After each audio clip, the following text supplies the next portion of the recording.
Cara, a Riot Games ela desenvolve e publica um jogo chamado League of Legends. É jogado no PC, ele hoje é considerado o jogo o mais jogado do mundo, pelo único número que a gente soltou. E ele não só é um game que virou uma cultura global de certa maneira, mas ele também é um esporte. É o único produto que a gente tem, mas ele é um produto extremamente focado no core gamer, que a gente chama. A gente tem um público extremamente apaixonado e a proposta da empresa e todo o time que trabalha na empresa vem de uma missão muito apaixonada de trazer valor para esse espaço. Assim. Levando em consideração o quão ambiciosa a nossa missão é, o nosso propósito e o quão inalcançável ele é, a gente fala que a gente aspira em ser a empresa mais focada no jogador, aspira em ser a empresa mais focada no jogador do mundo. A gente tem que estar sempre se reinventando, sempre buscando mais e crescendo e tudo mais. E a gente preza não só um time que é extremamente apaixonado e parte desse público, mas que também tem alta autonomia. Então, para que a gente consiga trabalhar com essa alta autonomia, hoje a gente está com, sei lá, 20 e tantos escritórios pelo mundo, um time que já cresceu, hoje em 10 anos a gente está com quase 3.000 pessoas, e mantendo essa cultura forte, apaixonada, com autonomia, a gente precisa ter uma cultura forte que atua como uma membrana, para ter certeza que quando ocorre algum desvio, seja de processo, seja de liderança, seja de um time, de projeto, a própria membrana cultural do time, por ter uma cultura forte, cobra que esse elemento volte. E é um desafio muito grande quando você começa a escalar, né? Porque a gente, imagina, começou com uma startup, com muita empresa, tudo escalando para 3.000 pessoas, tem muito desafio constante de, cara, queremos ampliar e aceitar muitos... Onde é que você vai compromise, né? Onde é que você vai abrir mão de algumas coisas e começa a virar uma coisa mais genérica? A gente costuma falar baunilha, né? E a gente tem plena convicção de que a gente não quer virar baunilha. É o Alcaçuz, né? Que é a referência que a gente usa. A gente quer ser Alcaçuz. A gente quer ser diferente e é uma vantagem competitiva para a gente ser diferente.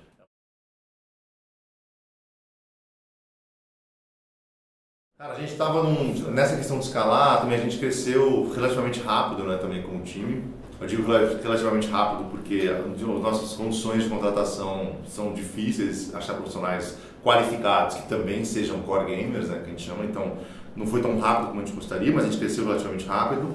E nesse processo, acaba que tem muita gente que entra no meio do processo e acaba não sentindo que o desafio de construção e de elevação foi deles ou delas, né? Nesse crescimento. Então, a gente estava num momento, a gente estava fazendo, por exemplo, pesquisa de clima e a gente não conseguia sair do ritmo das pessoas olharem aqueles problemas que apareciam na pesquisa de clima, de cultura organizacional, tudo mais, e considerar aqueles problemas como delas. E aqueles problemas também pareciam gigantescos, aquela coisa que você olha aquele ponto chave de comportamento, de comunicação, sei lá, macro problemas, que é muito difícil você conseguir mergulhar e considerar aquele problema, considerando que você tem outros projetos mais especializados, a gente começa a especializar mais o time, você sai de uma cultura de startup, né, para os silos e tudo mais.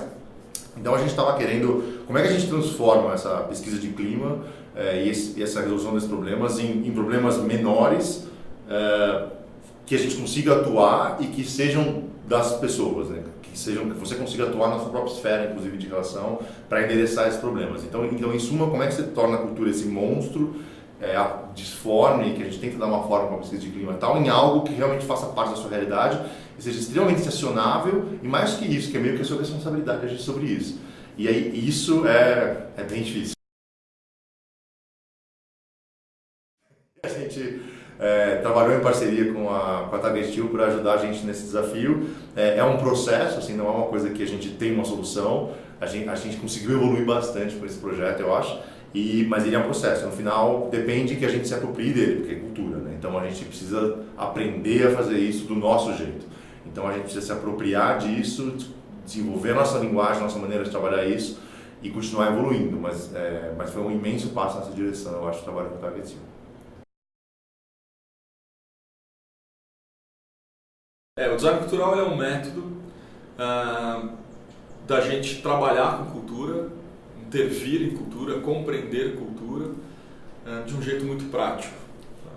Acho que as nossas maiores inspirações são os métodos ágeis, o design thinking, alguma coisa de storytelling, mas o ponto é como é que a gente para de falar sobre cultura e passa a fazer cultura de forma consciente, né? Na real, a cultura ela sempre vai existir, não é uma coisa que a gente decide se vai ter ou não, né?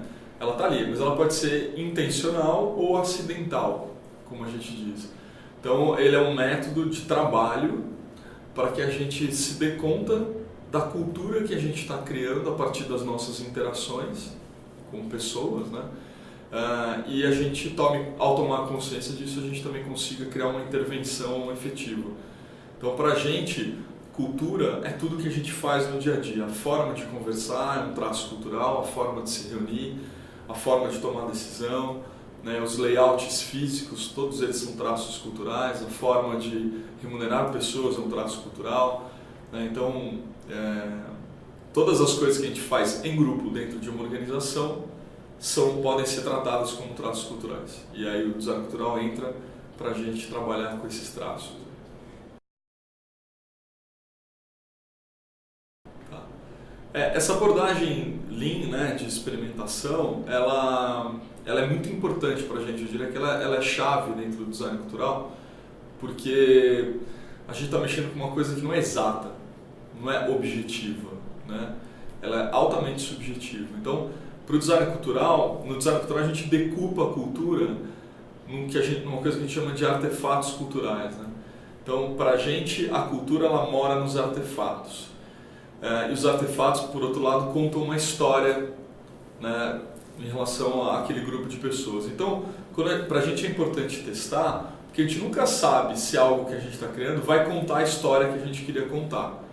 Então, por exemplo, se eu gostaria de trabalhar numa empresa que fosse ágil, que aproveitasse bem o tempo das pessoas, onde fosse divertido e tal. E aí eu acredito que a forma da gente fazer reuniões na segunda-feira de manhã é horrível para isso tudo. Então eu crio um novo formato de reunião, um novo artefato cultural que é uma reunião. Só que eu preciso testar isso para ver se esse novo artefato, essa nova forma de fazer reunião realmente conta a história dessa empresa onde eu quero trabalhar, que é ágil, que aproveita bem o tempo das pessoas, que é divertido e tal. Então, para a gente é ultra importante a gente assumir premissas, hipóteses e aí testá-las. Cara, foi uma experiência muito interessante, porque assuntos que a gente abordou dentro do Squad eram assuntos que eu até já tinha debatido com outras pessoas dentro da Riot, mas foi aquela conversa de corredor, aquela conversa no café. Então é uma conversa muito superficial sobre o assunto e cada um meio falando a sua opinião. Então, para mim foi muito bom, porque foi uma oportunidade de tratar daqueles problemas que de certa forma a gente já via de uma maneira organizada e estruturada, né? E aí isso abriu possibilidade para ver outras visões de outras pessoas sobre aqueles mesmos assuntos culturais. Isso me ajudou a ampliar minha visão sobre, né, a conversar com pessoas de uma forma mais séria sobre eles. E também, eu acho que o principal é de ver que aquela coisa gigantesca ela poderia ser tratada de alguma forma. Então eu poderia atacar ou ajudar a melhorar naquele ponto que estava afetando o meu dia a dia. Então, em vez de querer resolver todos os problemas culturais, falar assim, cara, o que me afeta, o que é importante para mim hoje? E aí vamos tentar mudar aquilo. E aí o Culture Squad me deu ferramentas para isso. Então, de imediato, eu acho que as pessoas que participaram desse squad, elas vão lidar melhor com cultura, e para mim isso já é um ótimo ganho. Mas além disso, eu acho que dentro da Riot, depois desse ano que a gente fez 2 ciclos do Squad, falar sobre cultura, falar de assuntos de cultura é uma coisa que está muito mais aberta, as pessoas estão levando isso muito mais a sério e eu acho que é muito mais fácil levantar isso e discutir isso do que era antes.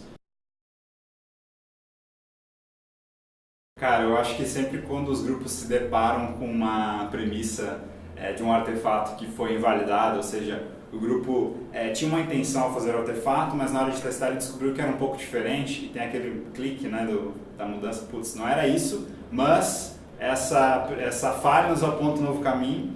Então acho que quando tem esse momento, para mim é sempre tipo, uma grande satisfação e eu percebo que, cara, na realidade acho que talvez o maior benefício esteja nesse processo de aprender, né? De aprender a falhar, de olhar para os experimentos, olhar para os resultados, ver que você não está sempre certo e com isso adaptar o seu artefato e mover para frente, né? Então acho que esse olhar de experimentação, essa questão de falhar e aprender com isso, para mim é com certeza o maior ganho e é quando dá o clique, assim. Nunca.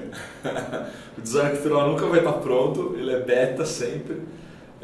ele é um processo evolutivo, né? Ou seja, a gente nunca vai botar um ponto final, ele é aberto, ele é publicado, as pessoas podem interagir, cada organização se apropria dele do jeito que acha que faz sentido. A Riot fez isso muito bem, eu diria que já entrou, assim, foi natural para eles desde o começo, mas agora tem mais a cara deles. Então, para a gente, na verdade, é uma ideia, uma filosofia, uma forma de trabalhar que vai se adaptando na medida que a organização precisa ou valoriza determinados aspectos, assim. Mas nunca vai estar pronto totalmente.